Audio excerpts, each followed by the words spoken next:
Hello class, my name is Camila Madrigal, and for my persuasive speech, I will be talking about gun control / bearing arms. Gun ownership is widespread in the United States. People say they require them for safety and or sport. Having a gun at home, on the other hand, raises the risk of suicide, homicide, domestic violence, and also accidents.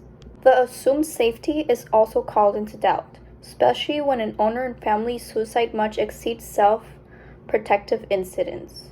In America, gun-related suicide accounts for the majority of violent deaths. This very high suicide rate goes very unnoticed. Increased healthcare expenditures, insurance premiums, criminal justice system expenses, and taxes are also a result of deaths, injuries, and impairments. Nonetheless, firearms legislation has not been popular with the public or legislators. Perhaps the level of slaughter will now spark debate about how we regulate these weapons. Guns are the most commonly used weapon in domestic violence deaths, which is increasing the rate of killing an intimate partner. In comparison to households with such weapons, 5 times as many women are shot to death in homes with such weapons. Stopping a trespasser is significantly less likely than killing a family member. Every day, numerous American youngsters are fatally shot. The impact of gun violence on society is detrimental. Survivors of a shooting face psychological stress and bereavement in addition to death and disability. Children who are exposed to violence suffer developmental repercussions, while adults show signs of personal compromise. Living in a community where fear of being shot is frequent has a negative consequence for people and teaches future generations improper role models for responsible behaviors. There are only 145 days on the year so far, yet there have been a total of 212 shootings all throughout the nation this year. For example, yesterday, Tuesday, May 24th, 2002, a lone shooter opened fire at an elementary school in the small town of Uvalde, Texas, killing 21 people. There are 19 students and 2 adults among the dead. Along with those who passed away, 70 people were hurt in total as well.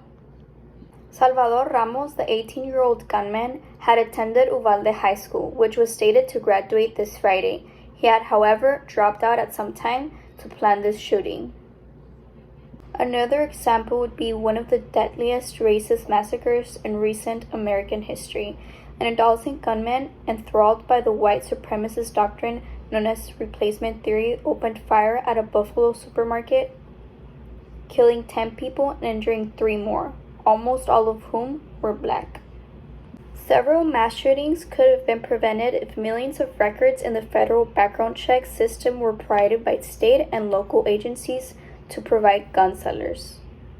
According to the Law Center to Prevent Gun Violence, private sellers are not required to conduct background checks. As a result, convicted felons on the other and eligible people are able to easily buy guns in the most states nationwide. Unfortunately, states aren't required to give information on ineligible people that possess firearms to the federal agencies that perform background checks. As a result, the Virginia Tech shooter who murdered 32 people was able to obtain a firearm despite having a history of mental illness.